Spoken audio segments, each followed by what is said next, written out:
दोस्तों स्टडी 91 के YouTube channel में आप सभी का बहुत बहुत स्वागत है। दोस्तों आज आप सभी के समक्ष मध्यकालीन भारत के इतिहास में मैं अगली क्लास को लेकर हाजिर हूं, जिसमें आज हम चर्चा करेंगे सैयद वंश और लोदी वंश से संबंधित प्रश्नों को। जी हां दोस्तों, इन दोनों वंशों को एक साथ हम लोग पढ़ने वाले हैं क्योंकि यहाँ से सवाल काफी कम बनते हैं और इनका इतिहास भी काफी छोटा रहा है। तो दिल्ली सल्तनत के बारे में जब हम पढ़ना शुरू किए थे तो सबसे पहले मैंने बताया था आपको गुलाम वंश के बारे में, बाद में खिलजी वंश के बारे में और उसके बाद तुगलक वंश के बारे में। 3 वंश बड़े राजवंश थे। यहाँ से 2-2 वीडियो मैंने आपको कवर कराया, 6 वीडियो अब तक दे चुका हूं। ये 7वें वीडियो में दोस्तों ये पूरा का पूरा दिल्ली सल्तनत का द एंड होने वाला है। तो चलिए देखते हैं कि कौन कौन से सवाल यहां पर इंपॉर्टेंट हैं जो बार बार आपसे परीक्षा में पूछे जाते हैं। याद रखिएगा दोस्तों, आज हमारा जो लेक्चर है ये हमारा 55 लेक्चर है। इसके पहले 54 लेक्चर मैं दे चुका हूं, आज हमारा 55वां लेक्चर है। यहां पर दोस्तों 1621 से लेकर के 1650 तक के सवालों को दोस्तों हम हल करने वाले हैं। तो चलिए देखते हैं कि आपकी तैयारी कितने अच्छे लेवल पे हो पाई है। ठीक है, चलिए शुरू करते हैं दोस्तों। याद रखिएगा हमारा फाउंडेशन बैच भी आ रहा है दोस्तों, आ गया है, आ नहीं रहा है, आ चुका है दोस्तों। आप ज्वाइन कर सकते हैं हमारे फाउंडेशन बैच को, जिसमें दोस्तों हर एक विषय के लिए अलग अलग क्लासेस दी गई हैं। ठीक है, ये एक ऐसी क्लास है दोस्तों जहां पर आपको विषय को एक बार पढ़ना है, फिर परीक्षा चाहे जो हो। आप देखिएगा, आप में से जिन बच्चों ने हिंदी का कोर्स ज्वाइन किया होगा यहां फाउंडेशन में, उन्हें पता होगा कि एक बार हिंदी पढ़ने के बाद आप कोई भी एग्जाम दीजिए ना, वहां पर हिंदी से अगर सवाल बनता है तो निश्चित रूप से दोस्तों आप हल कर पाते हैं। आपने इस बैच में पढ़ा होगा, सारी चीजें इतने अच्छे से स्टडी कराई गई, कुछ भी बाहर जाने वाला नहीं। उसी तरह से दोस्तों अलग अलग बैच आपको लेने की जरूरत नहीं। आप विषय को एक बार पढ़ लीजिए, एक बार विषय पढ़ करके आपका कॉन्सेप्ट इतना क्लियर हो जाएगा कि फिर आप आसानी से एग्जाम को क्रैक कर पाएंगे। ये हमारा हेल्पलाइन नंबर है, कॉल करके संपर्क कर सकते हैं। चलिए शुरू करते हैं आज के सवालों को। बहुत ध्यान से सोच समझ के आप अपना जवाब दीजिएगा। ध्यान दीजिएगा, आज हमारा लेक्चर है 55वां लेक्चर है और 1621 से लेकर के 1650 तक के सवालों को हल करने चल रहे हैं। पहले स्टार्टिंग में दोस्तों सैयद वंश की बात करेंगे, उसके बाद हम लोग लोदी वंश से संबंधित सवालों को हल करेंगे। तो पहला सवाल जो दोस्तों आपके समक्ष दिया गया वह है कि लोदी वंश की स्थापना किसने की, उस व्यक्ति का नाम आपको बताना है। तो याद रखिएगा, इसकी स्थापना किया था खिज्र खां ने। किसने किया था दोस्तों? खिज्र खां नाम के एक व्यक्ति ने दोस्तों इस सैयद वंश की स्थापना, मैंने लोदी वंश बोला क्या, लोदी वंश बोला तो माफ करिएगा, लोदी वंश की स्थापना बहलोल लोदी ने किया है, वो बाद में आएगा। सैयद वंश की स्थापना दोस्तों किसने किया है? तो याद रखिएगा खिज्र खां ने किया है। ये खिज्र खां दोस्तों एक क्या था दोस्तों? अच्छा एक सेकंड, मुझे बार बार जो लिखना पड़ रहा है ना, वहां पे ध्यान आ रहा है कि आज मुझे लोदी वंश जो पढ़ाना, तो सारे सवाल वहां से कैप्चर हो रहे हैं। ठीक है, लोदी वंश के बारे में कहा जाता दोस्तों वो अफगानी थे। उसी तरह से खिज्र खां अपने आप को तैमूर का वंशज बताता है। तैमूर का क्या बताता है? वंशज बताता है। एक्चुअली में कोई वंशज था नहीं। हां एक बात है, अगर आपने दोस्तों इसके पहले जो वंश पढ़ा, तुगलक वंश पढ़ा, तुगलक वंश जो आपने पढ़ा था तुगलक वंश का अंतिम राजा, बताइए कौन था? तुगलक वंश का अंतिम शासक दोस्तों कौन था? जिसके समय में दोस्तों तैमूर लंग का हमला हुआ था 1398 ईस्वी में, आपने अगर ध्यान दिया हो। अच्छा अभी तो आपको ये नहीं पता कि ये सैयद वंश कब से कब तक चलेगा। तो याद रखें दोस्तों, सैयद वंश की स्थापना होती 1414 में। कब होती है?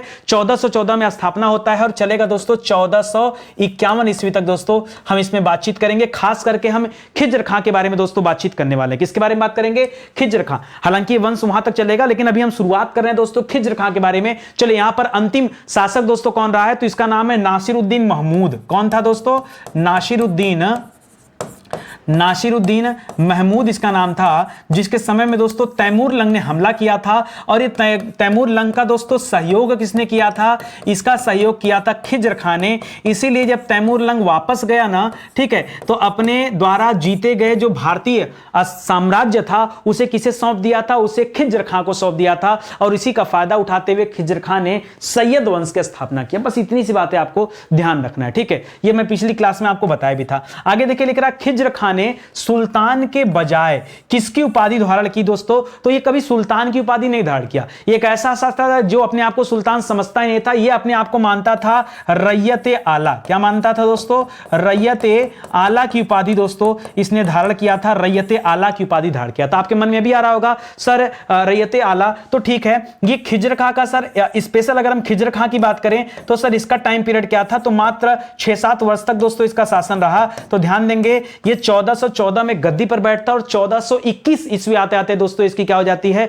मृत्यु हो जाती है। ये रैयते आला की उपाधि धारण किया था। ठीक है, अगला सवाल दोस्तों, खिज्र खां ने अपना उत्तराधिकारी दोस्तों किसे चुना? 6 साल बाद दोस्तों। अच्छा एक चीज और बता दूं, खिज्र खां के समय क्या था, अमीरों का बोलबाला था, इसलिए बहुत डरता था। ठीक है, ये हर काम अमीरों से पूछ कर करता था, इसे लगता था कहीं ऐसा ना हो कि अमीर हमें हमारी हत्या कर दें। ठीक है, तो इसका भी ध्यान देंगे। हालांकि इसकी मृत्यु के बाद इसका जो अगला उत्तराधिकारी बना वो इसका पुत्र था, उसका नाम था मुबारक खां। क्या नाम था दोस्तों? मुबारक खां। जी हां दोस्तों, मुबारक खां इसका पुत्र था। उसने दोस्तों उपाधि धारण किया शाह की उपाधि। क्या धारण किया? शाह की उपाधि धारण किया। इसीलिए दोस्तों जैसे हम बादशाह बोलते हैं ना, बादशाह नहीं, हम शाह की अब यहां पर बात करेंगे, शाह की उपाधि धारण किया था। बादशाह की उपाधि धारण करने वाला पहला सुल्तान कौन था? बाबर था। बाबर ने पहली बार बादशाह की उपाधि धारण किया है, वो ध्यान रखेंगे। तो यहां दोस्तों मुबारक खिलजी ने अपनी उपाधि में शाह लगाया, इसीलिए ज्यादातर जो इसका नाम मिलता है मुबारक शाह मिलता है। ठीक है, मुबारक खां की जगह मुबारक शाह मिलता है। ठीक है, अच्छा, ये गद्दी पर दोस्तों कब से कब रहा? तो पिता की मृत्यु जब 1421 में हो गई, तब से गद्दी पर बैठा और लगभग 1434 तक, लगभग क्या का मतलब है ही इसका पीरियड। ठीक है, 1434 ईस्वी तक दोस्तों ये गद्दी पर बना रहा। मैं किसकी बात कर रहा हूं? मुबारक खां। देखिए सैयद वंश के अगर हम खिज्र खां की बात करेंगे तो यहां से कम सवाल आते हैं, लेकिन मुबारक खां से दोस्तों बहुत सारे सवाल पूछे जाते हैं। जैसे मुबारक खां ने किस नवीन नगर की दोस्तों स्थापना किया था? तो इसने अपने ही नाम पर दोस्तों एक नगर बसाया था जिसका नाम था मुबारकाबाद। क्या था दोस्तों? मुबारकाबाद एक नगर की स्थापना किया था। यह नगर है कहां पर दोस्तों? तो यमुना के तट पर स्थित है। यमुना के तट पर दोस्तों यह नगर स्थित है। इसकी स्थापना किसने किया था? मुबारक खां ने किया था। तो इसे भी आप याद रखेंगे। ठीक है, एक चीज और, यह वही नगर है दोस्तों जिसका निरीक्षण करते समय, जी हां दोस्तों, जिसका निरीक्षण करते समय इसकी हत्या भी हो गई थी। इसकी हत्या हो गई थी, यह भी आप याद रखेंगे। ठीक है, हत्या हो गई थी। ठीक है, इसी नगर का निरीक्षण करते समय किसकी हत्या हो गई थी? इस मुबारक खां की हत्या हो गई थी। तो ये भी याद रखेंगे, मुबारकाबाद जो बना था उसकी निरीक्षण करने गया हुआ था। लिख रहा दोस्तों तारीख है मुबारक शाही। ये दोस्तों किसकी रचना है? बहुत इंपॉर्टेंट रचना दोस्तों, तारीख है मुबारक शाही। तारीख है मुबारक शाही, मुबारक इसका नाम था। ठीक है, मुबारक खां या मुबारक शाह, तो याद रखेगा उसी के लिए दोस्तों रचना भी किया था। सरहिंदी ने दोस्तों इसकी रचना किया था। आपने नाम सुना होगा यहिया बिन सरहिंदी। क्या सुना होगा? याहिया बिन सरहिंदी का दोस्तों नाम सुना होगा। तो याहिया बिन सरहिंदी, वो याद रखेगा। इसको संरक्षण किसने दिया था? तो ये भी सवाल आता है, तो क्या बताएंगे? इसको संरक्षण दिया था मुबारक खां ने, और उन्हीं के ऊपर दोस्तों एक किताब इसने लिखा था सरहिंदी ने। तो इस सवाल को भी आपको याद रखना है। ठीक है, इसी किताब में दोस्तों सैयद वंश का वर्णन मिलता है। किसका मिलता है दोस्तों? सैयद वंश का वर्णन। ठीक है, सैयद वंश। सवाल यह भी आता है कि सैयद वंश का वर्णन दोस्तों ये किस पुस्तक से मिलता है? तो क्या बताएंगे? तारीख मुबारक शाही से मिलता है, जिसकी रचना याहिया बिन सरहिंदी ने किया था। ये पूरी की पूरी लाइन आपको याद रखना है। परीक्षा में लाइन बार बार आता है, अलग अलग तरीके से दोस्तों आपके समक्ष प्रश्न किए जाते हैं, उसको याद रखेंगे। ठीक है, एक चीज और, इसकी रचना दोस्तों किस भाषा में अगर पूछ दे तो बताएगा दोस्तों फारसी भाषा में। किस भाषा में है? फारसी भाषा में। इसे भी आप लगे हाथ याद कर लीजिएगा। ठीक है, अगला सवाल देखिए, लिख रहा सैयद वंश के किस शासक ने अपने नाम का खुतबा पढ़वाया था? ठीक है, इसके पहले का जो शासक था खिज्र खां, वो तो अमीरों से डरता था, वो सबसे डरता था, इस तरह के कारनामे नहीं करता था। मुबारक शाह विद्वान भी था और बहुत ज्यादा बलशाली भी था। एक तरह से कह सकते हैं कि सैयद वंश का सबसे शक्तिशाली शासक कौन था? तो मुबारक शाही था। याद रखेगा, इसने अपने नाम का खुतबा भी पढ़वाया था। जी हां दोस्तों, मुबारक शाह। ठीक है, अब चाहे देखिए आप यहां पे मुबारक शाह लिखिए चाहे मुबारक खां लिखिए, एक ही बात है। परीक्षा में देख लीजिएगा आपके सामने क्या ऑप्शन देता, भैया कोई भी ऑप्शन दे सकता है। ठीक है, तो इसको भी आप ध्यान रखेंगे। ठीक है, चलिए आगे बढ़ते हैं। लिख रहा है सैयद वंश के किस शासक ने अपने नाम के सिक्के जारी किए? तो दोस्तों खुतबा भी पढ़वाया और नाम के सिक्के भी जारी किए। किसने? याद रखेगा, मुबारक शाह ने अपने नाम के सिक्के जारी किए। चाहे शाह कहिए चाहे खां कहिए, अब आप जान गए। ठीक है, चलिए आगे बढ़ते हैं। लिख रहा है दो हिंदू अमीरों का उल्लेख। जी हां दोस्तों, दो हिंदू अमीरों का उल्लेख दिल्ली के किस शासक के दरबार में पहली बार मिलता है? इसके पहले कहीं पर हमें हिंदू अमीर देखने को नहीं मिले। ये अमीर किस जात के होते थे दोस्तों? ज्यादातर ये अरबी होते थे या तुर्क होते थे, खास करके तुर्क होते थे। लेकिन हिंदू अमीरों की बात दोस्तों जो मिली है वो मुबारक शाह के टाइम में मिली है। जहां दोस्तों मुबारक शाह या मुबारक खां के समय में दोस्तों याद रखेगा मिला है। लिख रहा है मुबारक शाह का उत्तराधिकारी कब बना? कौन बना? ठीक है, तो देखिए मुबारक शाह का टाइम पीरियड मैंने बताया था कि 14 1421 से लेकर के 1434 ईस्वी था। तो अब दोस्तों जब 1434 में इसकी मृत्यु हो गई तो याद रखेगा इसके बाद अगला राजा कौन बना, याद रखेगा मोहम्मद शाह। कौन बना दोस्तों, मोहम्मद शाह। देखिए मोहम्मद शाह एक और है, मोहम्मद शाह रंगीला, वो उसकी तुलना इससे मत करेगा, वो मोहम्मद शाह अलग है, ठीक है, ये मोहम्मद शाह अलग है, ध्यान देंगे, ठीक है। वो मोहम्मद शाह रंगीला दोस्तों किसमें आता है, जब हम पढ़ते हैं वहां पर उत्तरवर्ती मुगल शासक पढ़ते तो वहां देखने को मिलेगा, ये मोहम्मद शाह अलग है। याद रखेगा मुबारक शाह का उत्तराधिकारी सैयद वंश में जो बना वो दोस्तों मोहम्मद शाह बना, याद रखेंगे। और 1434 में गद्दी पर बैठा। कब बैठा दोस्तों, 1434 में। और जो इस वंश की समाप्ति हो रही थी 1451 में, उसके ठीक पहले तक दोस्तों ये राजा रहता है। इसके बाद एक और शासक आएगा और वो इसका अंतिम शासक होगा, ठीक है। तो याद रखेंगे मोहम्मद शाह 1434 से लेकर 45 तक दोस्तों ये गद्दी पर बैठा रहा। ये था कौन, तो याद रखेगा ये मुबारक शाह के भाई का पुत्र था। एक तरह से कह सकते हैं कि मुबारक शाह का भतीजा। कौन था दोस्तों, मुबारक शाह का भतीजा था। याद रखेंगे इसका नाम क्या है, मोहम्मद शाह। जी हां दोस्तों, उसका भतीजा था, ठीक है। कई जगह पर दोस्तों इसे फरीद खां भी कहा गया, मोहम्मद बिन फरीद खां। जी हां दोस्तों, याद रखेंगे मोहम्मद शाह को और किस नाम से जाना गया है, तो कई जगह पर इसे फरीद खां लिखा गया है, यह भी याद रखेगा। जैसे यहां इसके चाचा का दो नाम मिला, मुबारक शाह, हालांकि शाह उपाधि थी, मुबारक खां मूल नाम था, उसी तरह से इसे फरीद खां कहा जाता था। जब एक गद्दी पर बैठता है मोहम्मद शाह की, मुबारक शाह की मृत्यु के बाद, तब दोस्तों इसने अपना नाम क्या कर लिया, मोहम्मद शाह कर लिया। ये आप ध्यान देंगे, ये एकदम बेसिक सा सवाल है, इसको ध्यान रखेंगे। लिख रहा दोस्तों मोहम्मद शाह के समय में वास्तविक सत्ता किसके हाथ में थी। जी हां दोस्तों, ये नाम का राजा था और एक तरह से कह सकते हैं बहुत डरपोक। जी हां दोस्तों, बहुत डरपोक शासक था, ठीक है। इसे डर था कहीं ऐसा ना हो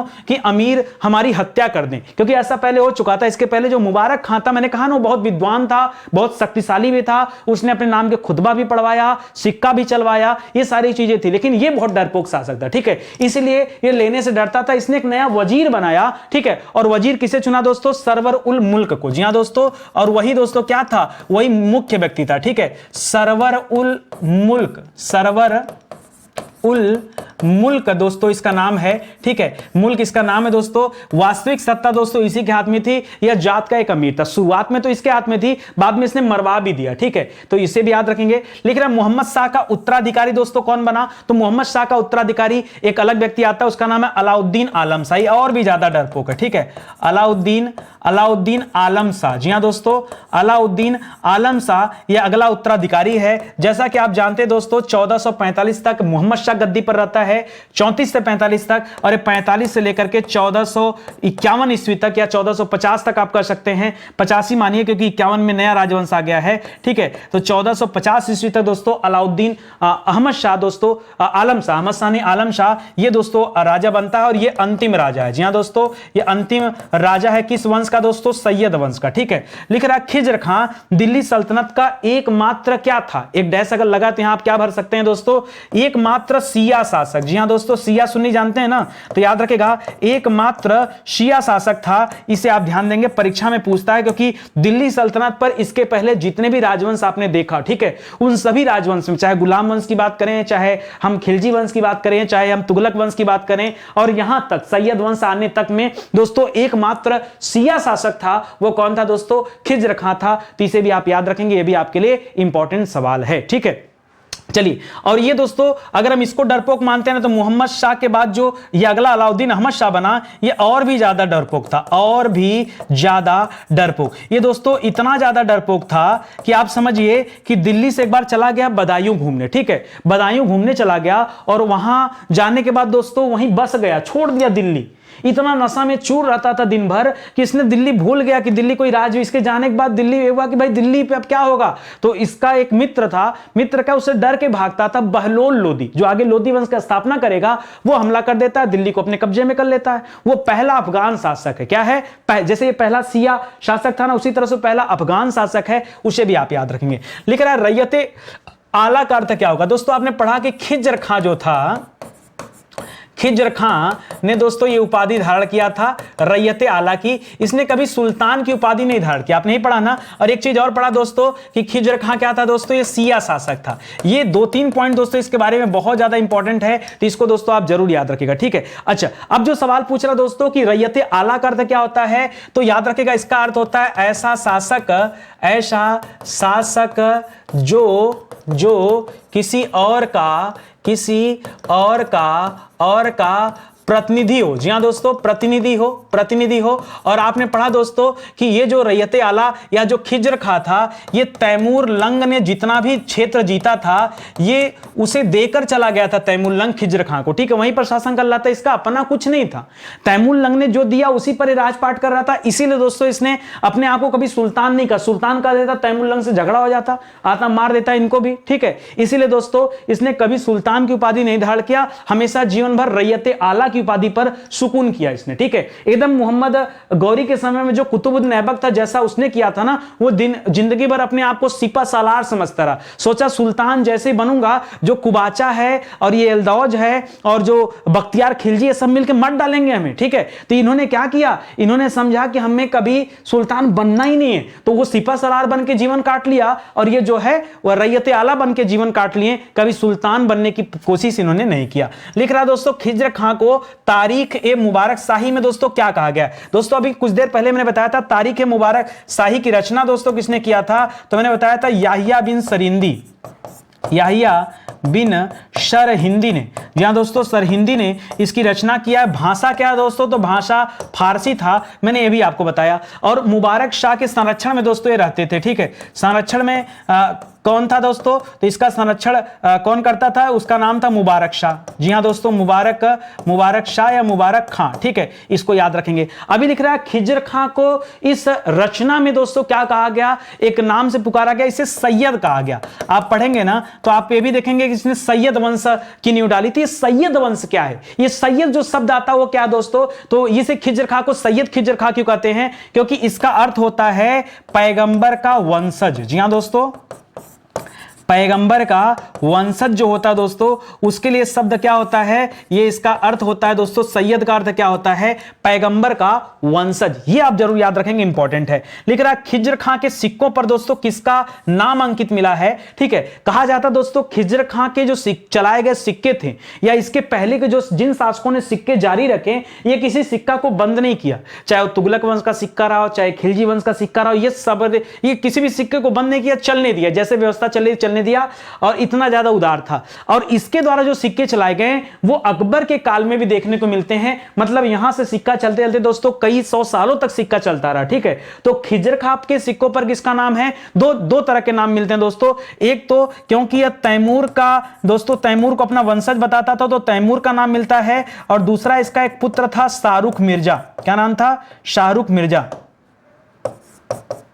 शाहरुख मिर्जा। जी हां दोस्तों, शाहरुख मिर्जा का भी दोस्तों नाम देखने को मिलता है। ठीक है, किसके सिक्कों पर, याद रखेंगे खिज्र खां के सिक्कों पर दोस्तों ये दो तरह के नाम देखने को मिलते हैं। ठीक है, तो इस पॉइंट को भी आप याद रखेंगे। ठीक है, याद रखिएगा स्टडी 91 के प्लेटफॉर्म से कई सारे किताबें भी लॉन्च की गई हैं। ऐसा नहीं कि सिर्फ इतनी किताबें, बार बार आपसे कहता हूं और भी किताबें हैं जिन्हें आप हमारे वेबसाइट, हमारे एप्लीकेशन पे देख सकते हैं। किसी तरह की समस्या हो, नहीं ढूंढ पा रहे तो हमारा हेल्पलाइन नंबर है, कॉल करके आप संपर्क कर सकते हैं। ठीक है, चलिए सीधे आते हैं अपने टॉपिक पर और पढ़ना शुरू करते हैं। अभी तक जो मैंने सवाल बताया, लगभग 15 सवाल दोस्तों, वो मैंने बताया आपको सैयद वंश से संबंधित। अब हम दोस्तों चल रहे हैं लोदी वंश की तरफ, क्योंकि आज की क्लास में दोस्तों ये दोनों इतिहास के दोनों पॉइंट हमें कवर करने हैं, तो क्यों ना हम लोदी वंश के सवाल भी देख लेते हैं। ठीक है, तो लोदी वंश में देखिए क्या क्या सवाल पूछा जाता है। लिख रहा है सल्तनत युग में दिल्ली के सिंहासन पर राज करने वाला अंतिम राजवंश कौन था, तो सल्तनत काल यानी दिल्ली सल्तनत की बात कर रहा है। और उस दिल्ली सल्तनत पर दोस्तों आखिरी राजवंश जो आया है वो आया है लोदी वंश। ठीक है, अगर हम शुरुआत की बात करें तो नंबर 1 पर कौन था दोस्तों, याद रखेंगे नंबर 1 पर गुलाम वंश था। ठीक है, नंबर 2 पर कौन सा था दोस्तों, नंबर 2 पर खिलजी वंश रहा। नंबर 3 पर दोस्तों कौन सा वंश रहा, तो नंबर 3 पर तुगलक वंश रहा। ठीक है, तुगलक वंश रहा। नंबर 4 पर कौन सा वंश रहा, तो यहां पर दोस्तों सैयद वंश देखने को मिला, सैयद वंश। और नंबर 5 पर दोस्तों जो वंश है, नंबर 5 पर वो कौन सा है, वो लोदी वंश है, जिसके बारे में हम पढ़ने चल रहे हैं। ये लोदी वंश दोस्तों चलेगा 1451 ईस्वी से लेकर के 1526 ईस्वी तक। ठीक है, 1526 ईस्वी तक दोस्तों ये राजपाट करेगा लोदी वंश। तो चलिए देखते हैं इसके इतिहास को। लिख रहा लोदी वंश की स्थापना दोस्तों किसने की? पहला सवाल तो याद रखें दोस्तों, लोदी वंश की स्थापना किया था बहलोल लोदी ने। किसने किया था दोस्तों? बहलोल लोदी ने किया था। जैसा कि आप जानते हैं दोस्तों 1451 में ही लोदी वंश स्थापित हुआ था, जैसा कि दे भी रहा है तो उसे याद रखेगा। और 1451 से लेकर 1489 ईस्वी तक लगातार दोस्तों लगभग 40 सालों का समय, 39 साल दोस्तों हैं लगभग, ठीक है, वो लगातार किसके हाथों में रहा? बहलोल लोदी के हाथों में रहा। बहलोल लोदी दोस्तों एक अफगान व्यक्ति था। तो आप कह सकते हैं कि दोस्तों अफगान शासक, यानी दिल्ली सल्तनत पर अफगानों ने भी दोस्तों शासन किया। और यह बहलोल लोदी ने किसकी हत्या किया था? तो जो आखिरी राजा था दोस्तों, ठीक है, उसकी हत्या किया था, यह भी याद रखेंगे। आगे लिख रहा है दोस्तों, बहलोल लोदी के समय किस शासक ने दिल्ली पर आक्रमण किया? दोस्तों आप भरोसा नहीं करेंगे, बहलोल लोदी के समय दोस्तों हमला कर दिया था जौनपुर के शासक ने। किसने? जौनपुर इतना छोटा सा राज्य और जौनपुर के शासक का नाम क्या था? तो सुल्तान महमूद सरकी। क्या नाम था दोस्तों? सुल्तान महमूद सरकी नाम है दोस्तों, याद रखेंगे। ये सरकी वंश यहां पे चलता था जौनपुर में। तो ये जो सुल्तान महमूद सरकी था, इसने दोस्तों सबसे पहले क्या किया? ये दिल्ली पर आक्रमण किया। जौनपुर एक छोटा सा शहर दोस्तों किस पर हमला कर रहा है? दिल्ली पर हमला कर रहा है। अच्छा क्या होता है? कुछ नहीं हो पाता दोस्तों, ये महमूद शाह सरकी दोस्तों हार जाता है, ठीक है। ये क्या हुआ? पराजित हुआ। बस नाम कमाने का था, लड़ने जा रहे, ठीक है, माना नहीं, दोबारा फिर से सेना लेकर आया और फिर क्या हो गया? फिर हार गया, ठीक है। 2 बार दोस्तों इसकी हार होती, 2 बार, लेकिन प्रयास जारी रखता। अच्छा जौनपुर को दोस्तों क्या कहा जाता है? तो जौनपुर को पूर्व का सिराज भी कहा जाता है। क्या कहा जाता है? पूर्व का सिराज भी कहा जाता है। एक सवाल दोस्तों और याद रखेगा, जौनपुर की स्थापना किसने किया था? फिरोज शाह तुगलक ने अपने भाई जौना खां के नाम पर दोस्तों इसका नाम जौनपुर रखा था। जौना खां कौन था? मोहम्मद बिन तुगलक को दोस्तों जौना खां कहा जाता है, जो तुगलक वंश का सबसे विद्वान शासक था, ठीक है। तो उसी के नाम पर दोस्तों जौनपुर की स्थापना हुई थी, इसे भी आप याद रखेंगे, ठीक है। तो चलिए आगे बढ़ते हैं। अगला दे रहा है कि जौनपुर के किस शासक ने बहलोल लोदी को पराजित किया? 2 बार तो दोस्तों जौनपुर का जो पहला, देखिए 2 बार जो लड़ाई हुई, पहली लड़ाई और दूसरी लड़ाई, ये दोनों लड़ाई दोस्तों मोहम्मद सरकी ने किया, ठीक है, मोहम्मद सरकी, ठीक है, मोहम्मद सरकी या महमूद सरकी दोनों मिलता है, महमूद सरकी लिखिए, ठीक है, महमूद सरकी, इसने हमला किया। 2 बार दोस्तों पराजित हुआ। क्या होता है दोस्तों? 2 बार पराजित हुआ। लेकिन इसके बाद दोस्तों जो तीसरी लड़ाई होती है, वो तीसरी लड़ाई दोस्तों जीत जाते हैं लोग। और तीसरी लड़ाई में दोस्तों अब चीजें बदल गई हैं, तो इसको जरा याद रखेंगे। अब तीसरी जो लड़ाई है वो लड़ता है हुसैन शाह सरकी। उसका नाम क्या है? हुसैन शाह सरकी। जी हां दोस्तों, हुसैन शाह सरकी फिर से दोस्तों दिल्ली पर हमला करता है और ये लड़ाई क्या करता है? जीत जाता है। और इसने इस युद्ध को क्या कहते हैं दोस्तों? ये युद्ध कहां लड़ा गया? लोकेशन इसका कहां था? तो इसका लोकेशन था चंदावर। जी हां दोस्तों। अरे सर ये चंदावर तो हम एक बार और पढ़े हैं ना सर। चंदावर के युद्ध राजा जयचंद और मोहम्मद गोरी के बीच में हुआ था सन 1194 में। जी हां दोस्तों, याद रखेगा चंदावर का युद्ध कब हुआ था? चंदावर का युद्ध दोस्तों कब हुआ था? तो याद रखेगा 1194 ईस्वी में। किसके किसके बीच में हुआ था? याद रखेंगे जयचंद वर्सेस गौरी के बीच में दोस्तों हुआ था। गौरी जीता था, जयचंद हारे थे, ये आप याद रखेंगे। तो चंदावर के युद्ध हमने पढ़ा था। चंदावर एक ग्राउंड है, उस ग्राउंड में कई बार लड़ाइयां हुई हैं। उसी ग्राउंड में दोस्तों एक और लड़ाई हुई है, याद रखेंगे, ठीक है। अच्छा इसको भी 1 मिनट के लिए होल्ड करिएगा। यहां पर चंदावर में हराया था और जीता किसे था? तो याद रखेगा इटावा। आप जानते हैं ना, इटावा को दोस्तों जीत करके, ठीक है, जौनपुर में शामिल कर लिया था। इटावा को जीत करके जौनपुर में क्या कर लिया था? शामिल कर लिया था। किसने?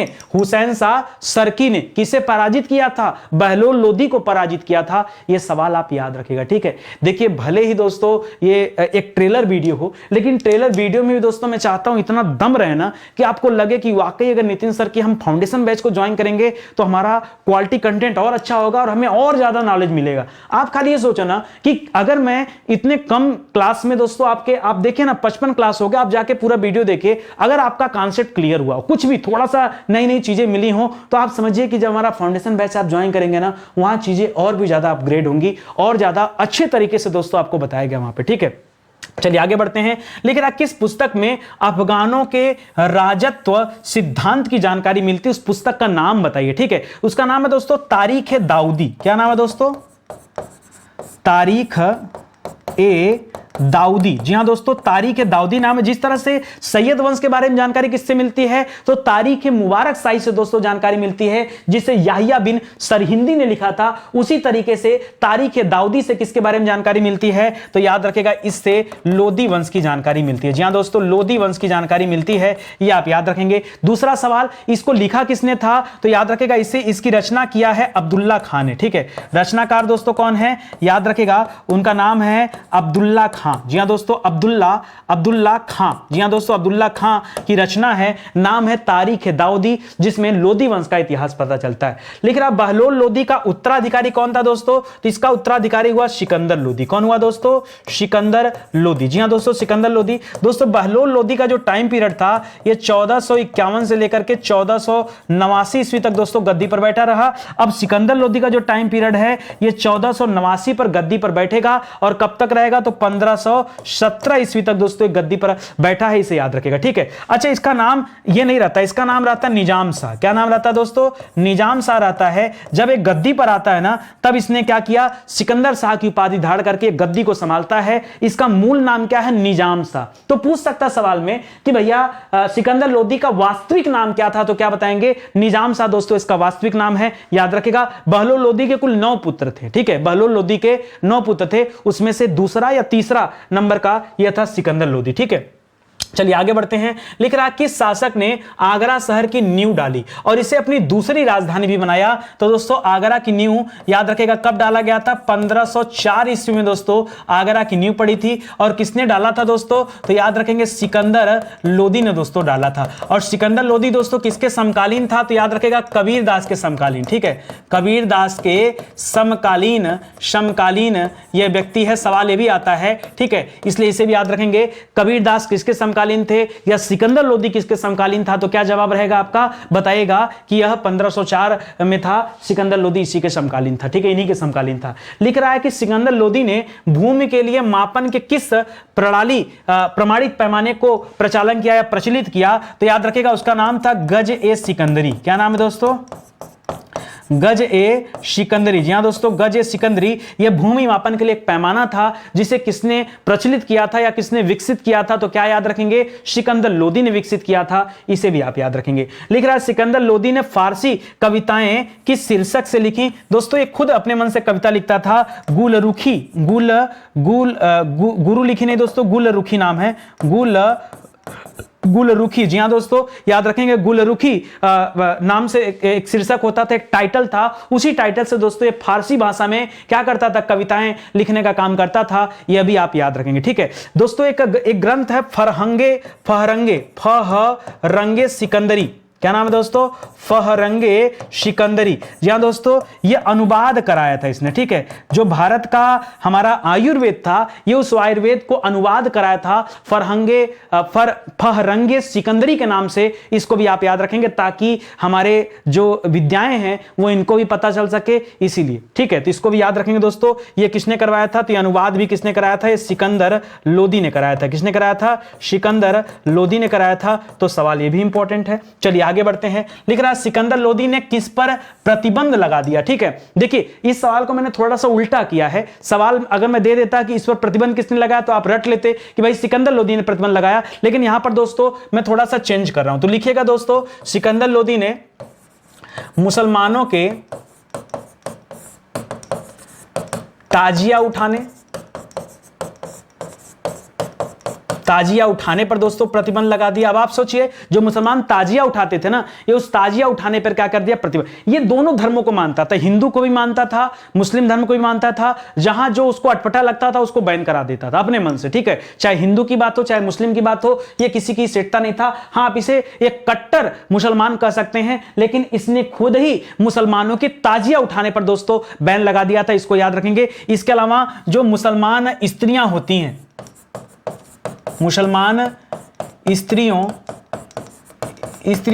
के पीर एवं मजार पर जाने से रोक। जाने से रोक लगा दिया था। किसने लगाया था? तो ये रोक भी दोस्तों किसने लगाया था? सिकंदर लोदी ने लगाया था। ये सवाल आप याद रखिएगा। लिख रहा सिकंदर लोदी जीवन भर किसे न हरा सका, मतलब बहुत प्रयास किया लेकिन हरा नहीं पाया। याद रखिएगा ग्वालियर के राजा मान सिंह को, ग्वालियर के राजा मान सिंह को दोस्तों ये जीवन भर न हरा पाया। एक दो बार नहीं दोस्तों 5 बार युद्ध किया। जी दोस्तों 5 बार युद्ध हुआ। ठीक है, हर बार दोस्तों प्रयास किया लेकिन हर बार दोस्तों क्या हो गया? हार गया। ठीक है, सिकंदर लोदी क्या हो गया? हार गया। ठीक है, तो इसे याद रखेंगे, सिकंदर लोदी हार गया, ये आप ध्यान रखेंगे। ठीक है, 5 बार प्रयास किया लेकिन हरा नहीं पाया। लिख रहा सिकंदर लोदी के बाद राजा कौन बना? तो सिकंदर लोदी के बाद राजा बनता दोस्तों इब्राहिम लोदी। कौन बनता दोस्तों? इब्राहिम लोदी राजा बनता है। जैसा कि आप जानते हैं कि 1451 से लेकर 1489 ईस्वी तक बहलोल लोदी राजा रहता है। 1489 के बाद गद्दी पर बैठता है और 1517 तक सिकंदर लोदी राजा रहता है और 1517 से लेकर के 1526 ईस्वी तक दोस्तों कौन राजा है? तो याद रखेगा इब्राहिम लोदी राजा है और यह लोदी वंश का क्या है दोस्तों? अंतिम शासक है। जी हां दोस्तों, लोदी वंश का यह अंतिम शासक है, तो इसे भी आप लगे हाथ याद रखिएगा। ठीक है, चलिए आगे बढ़ते हैं। लिख रहा इब्राहिम लोदी के समय जौनपुर, जी हां दोस्तों, जौनपुर और अवध में विद्रोह का नेतृत्व किसने किया? इसके समय में दोस्तों लगातार विद्रोह पे विद्रोह होता रहा, तो याद रखेगा जौनपुर और अवध में विद्रोह का नेतृत्व किया दोस्तों दौलत खान ने। किसने किया दोस्तों? दौलत खान नाम का एक व्यक्ति था, उसने जौनपुर और अवध में क्या किया? विद्रोह का नेतृत्व किया। उसी तरह से सवाल आता है कि पंजाब में किसने नेतृत्व किया? तब वहां कौन नाम आता है दोस्तों? सॉरी, दौलत खान यहां पंजाब में किया था, दौलत खां पंजाब में किया था। ठीक है,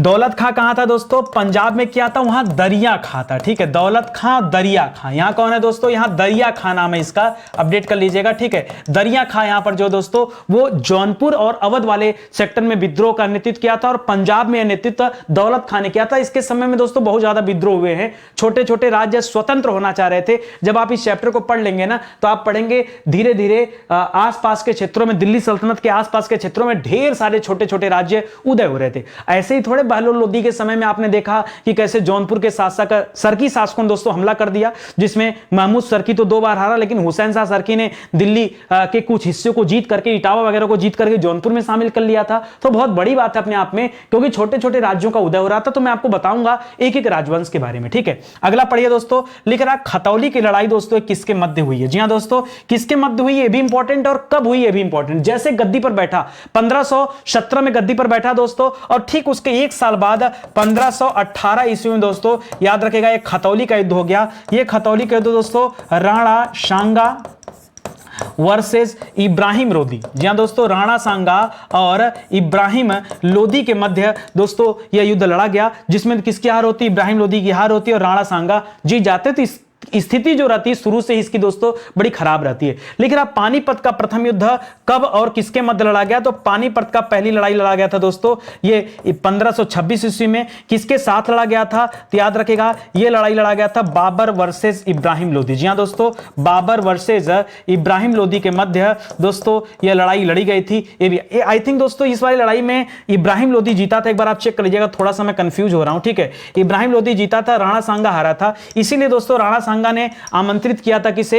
याद रखेंगे बाबर को आमंत्रित किया था कि आप आइए और इब्राहिम लोदी पर हमला करिए। बाद में बाबर लड़ाई करने आता है, लेकिन राणा सांगा अपनी सेना नहीं देते हैं, इसलिए बाबर जो अगली लड़ाई लड़ता है 1527 ईस्वी में वो राणा सांगा के साथ लड़ता है, जिसे हम खानवा युद्ध के नाम से जानते हैं। तो दोस्तों जब यहां पर हार हो जाती है किसकी? इब्राहिम लोदी की। इसके बाद दोस्तों बाबर आ चुका है जो कि मुगल शासक है और यहीं पर वो मुगल वंश की स्थापना करेगा। तो 1526 में बाबर के द्वारा मुगल वंश की स्थापना किया गया। लगे हाथ जब दिल्ली सल्तनत पर इसने कब्जा किया तो लगातार 4 लड़ाइयां दोस्तों बाबर के द्वारा लड़ी जाएंगी। 1526 में पानीपत की पहली लड़ाई, खानवा के युद्ध राणा सांगा के साथ, इसके बाद मेदिनी राय के साथ तीसरा युद्ध होता है 1526, 27, 28, और अंतिम वाली लड़ाई किसके साथ होती है? वो अफगानों के साथ लड़ता है बाबर। तो इसे भी आप याद रखेंगे। ठीक है, तो आगे हम आएंगे दोस्तों, वहां भी चर्चाएं किया जाएगा। तो आज के लिए बस इतना ही, उम्मीद करता हूं समझ में आया होगा और अच्छा भी लगा होगा। दोस्तों बहुत सारे विषय पूरी तरह से पढ़ा दिए गए हैं, ये उन्हीं के हैंड रिटन नोट्स है। जी हाँ दोस्तों, हैंड रिटन नोट्स है जिसे आप हमारे वेबसाइट या एप्लीकेशन से परचेज कर सकते हैं। मौका आपके पास, आइए ले लीजिए, अपनी पढ़ाई को आगे बढ़ाइए। ठीक है, और इस क्लास का भी दोस्तों पीडीएफ अवेलेबल कराया गया, तो उसे भी आप प्राप्त कर सकते हैं। किताबें भी आ चुकी हैं, अभी बिना किसी डिलीवरी चार्ज की किताब दी जा रही। भारत के किसी कोने से ऑर्डर करेंगे 3-4-5 दिनों में दोस्तों किताब पहुंच जाएगी आपके पास। कोई इसी तरह की समस्या है, नीचे डिस्क्रिप्शन में लिंक दिया गया है, वहां विजिट करके आप फोन कर सकते हैं और अपनी समस्या को बता सकते हैं। कोई दिक्कत नहीं, आइए आप ज्वाइन करिए आराम से और पढ़ाई को कंटिन्यू कीजिए। ठीक है, तो मिलते हैं दोस्तों अगले लेक्चर में, तब तक के लिए बहुत बहुत धन्यवाद आपका। जय हिंद, जय Bharat, thank you so much.